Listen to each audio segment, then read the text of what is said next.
and Alien Hand Stories 2 Class 7 PDF. Adapted and modified by Kulwant Singh Sandhu. 1. The desert. Those of us who live in regions covered with forests and surrounded by hills may find it difficult to imagine what a desert is really like. The popular belief is that it is an endless stretch of sand where no rain falls and, therefore, no vegetation grows. It is dry, hot, waterless, and without shelter. But this is not entirely correct. For those who have studied it, the desert can be a beautiful place. It is the home of a variety of people, animals, and plants that have learnt to live under very hot and dry conditions. True, the ground is not always hidden by a cover of grass, plants, and trees as it is in other climates. But whenever it rains, which is rare, desert flowers bloom, and the sight can be as rewarding as that of any tropical garden. A desert is not always a flat, unchanging wasteland of dry sand. It may have mountains and hills. It may have an oasis, big or small. An oasis is like a green island in the middle of a desert where a spring or a well gives plants and trees a better chance to grow. A desert may be hot like the Thar or cold like Ladakh. But, generally speaking, if a place has little or no water and vegetation, people usually call it a desert. Some deserts are almost totally without water. In such places, strong winds blow, raising heaps of sand and depositing them as mounds. These are called sand dunes that shift and move endlessly across the desert. Few plants can survive on such dry, shifting sands. All living things need water in order to survive. The few plants and animals that live in deserts have developed the ability to require less water than most plants and animals. The camel, popularly known as the ship of the desert, can drink a lot of water at one time. Camels can do without water for days together. The reason is they sweat very little. We sweat because we must keep our body temperature constant. We sweat when it gets hot, and this cools the body. Camels can stand high body temperature. They don't need to sweat and can, therefore, retain the water they drink for long periods of time. The smaller desert animals do not drink water. They burrow underground during the hot day and come out at night to eat. Some of them eat other animals and get the water they need from the moisture in the meat. Others eat plants and seeds and get the water they need from plant juices. Desert plants also adapt themselves to the life they lead. Cactus plants store water in their thick stems. Their roots lie close to the surface of the ground and quickly absorb the moisture from the light rains that occasionally fall. The major feature of all deserts is, of course, dryness and variations of temperature.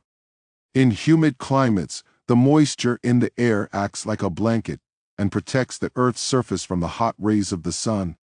The absence of this blanket in desert lands causes the desert to heat up rapidly during the day and to cool off rapidly at night. Deserts are an important part of nature's great plan. They are there like the dense forests and the deep oceans. Just because they are hot and dry, one should not look upon them as useless parts of the earth.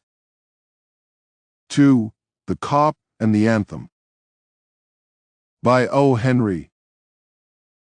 Soapy moved restlessly on his seat in Madison Square. There are certain signs to show that winter is coming. Birds begin to fly south. People want new warm coats. And Soapy moves restlessly on his seat in the park. When you see these signs, you know that winter is near. A dead leaf fell at Soapy's feet. That was a special sign for him that winter was coming. It was time for all who lived in Madison Square to prepare. Soapy's mind now realized that fact. The time had come. He had to find some way to take care of himself during the cold weather, and therefore he moved restlessly on his seat.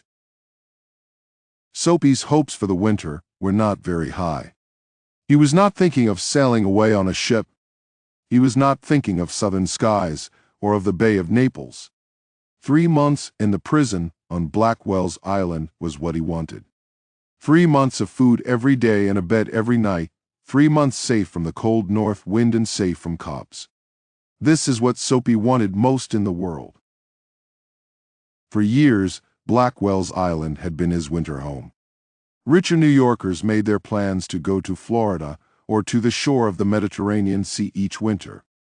Soapy made his small plans for going to the island. And now, the time had come. 3 big newspapers, some under his coat and some over his legs, had not kept him warm during the night in the park. So Soapy was thinking of the island. There were places in the city where he could go and ask for food and a bed. These would be given to him. He could move from one building to another, and he would be taken care of through the winter. But he liked Blackwell's Island better. Soapy's spirit was proud.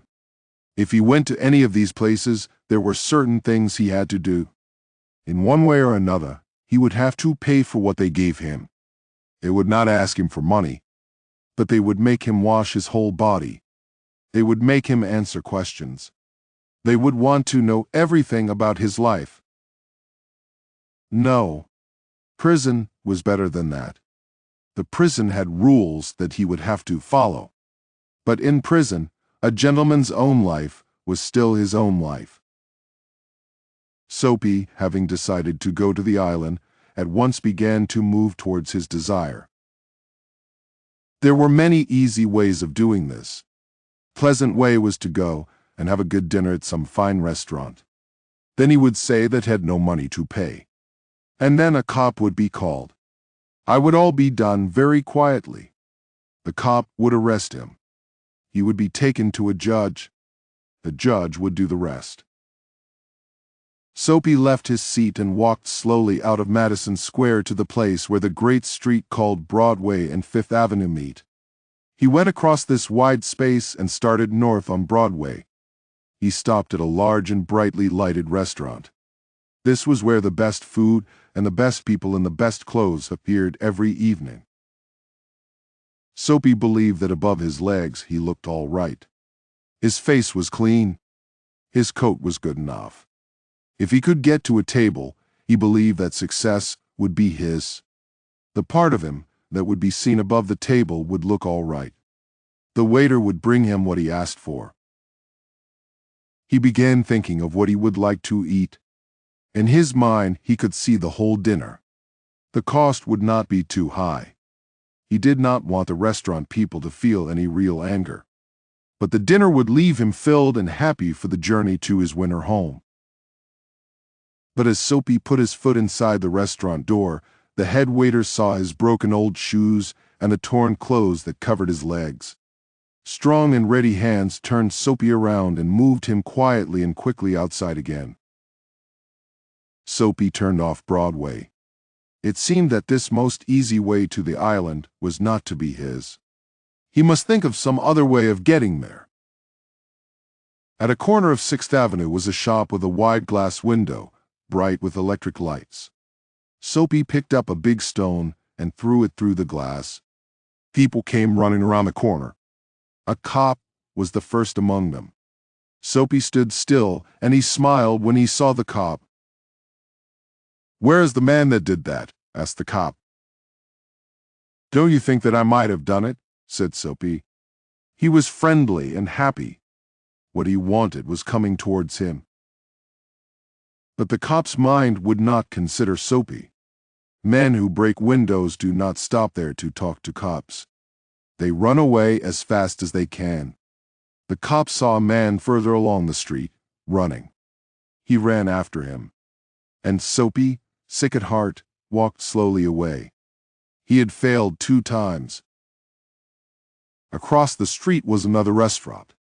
It was not so fine as the one on Broadway. The people who went there were not so rich. Its food was not so good. Into this Soapy took his old shoes and his torn clothes, and no one stopped him. He sat down at a table and was soon eating a big dinner. When he had finished, he said that he had no money. "Get busy and call a cop," said Soapy. "And don't keep a gentleman waiting." "No cop for you," said the waiter. He called another waiter. The two waiters threw Soapy upon his left ear on the hard street outside. He stood up slowly, one part at a time, and beat the dust from his clothes. Prison seemed only a happy dream. The island seemed very far away. A cop who was standing near laughed and walked away. Soapy started moving again. When he stopped, he was near several theaters. In this part of the city, streets are brighter and hearts are more joyful than in other parts. Women and men in rich warm coats moved happily in the winter air. A sudden fear caught Soapy. No cop was going to arrest him. Then he came to another cop standing in front of a big theater. He thought of something else to try. He began to shout as if he had too much to drink. His voice was as loud as he could make it. He danced, he cried out. And the cop turned his back to Soapy and said to a man standing near him, "It's one of those college boys. He won't hurt anything. We have orders to let them shout." Soapy was quiet. Was no cop going to touch him? He began to think of the island as if it were as far away as a star. He pulled his thin coat around him. The wind was very cold. Then he saw a man in a shop buying a newspaper. The man's umbrella stood beside the door. Soapy stepped inside the shop, took the umbrella, and walked slowly away. The man followed him quickly. "My umbrella," he said. "Oh, is it?" said Soapy.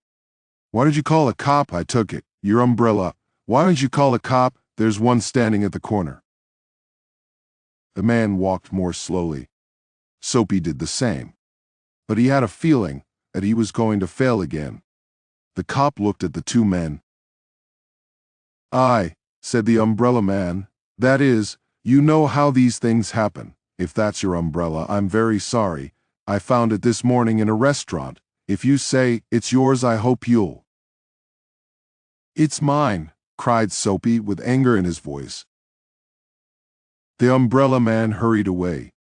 The cop helped a lady across the street. Soapy walked east. He threw the umbrella as far as he could throw it. He talked to himself about cops and what he thought of them. Because he wished to be arrested, they seemed to believe he was like a king who could do no wrong. At last, Soapy came to one of the quiet streets on the side of the city. He turned here and began to walk south toward Madison Square. He was going home, although home was only a seat in a park. But at a very quiet corner, Soapy stopped. Here was his old childhood home. Through one window, he could see a soft light shining. That had been his living room, where he had spent many happy, peaceful moments. Sweet music came to Soapy's ears and seemed to hold him there. The moon was above, peaceful and bright. There were few people passing. He could hear birds high above him. And the music that came from the room held Soapy there, for he had known it well long ago. In those days, his life contained such things as mothers and flowers, and high hopes and friends, and clean thoughts and clean clothes. There was a sudden and wonderful change in his soul. He saw, with sick fear, how he had fallen. He saw his worthless days, his wrong desires, his dead hopes, the lost power of his mind. And also, in a moment, his heart answered this change in his soul. He would fight to change his life. He would pull himself up out of the mud. He would make a man of himself again. There was time. He was young enough. He would find his purpose in life and follow it. That sweet music had changed him. Tomorrow, he would find work. A man had once offered him a job. He would find that man tomorrow. He would be somebody in the world. He would. Soapy felt a hand on his arm. He looked quickly around into the broad face of a cop. "What are you doing hanging around here?" asked the cop. "Nothing," said Soapy. "You think I believe that?" said the cop. Full of his new strength, Soapy began to argue. And it is not wise to argue with a New York cop. "Come along," said the cop. 3 months prison on Blackwell's Island, said the judge to Soapy next morning.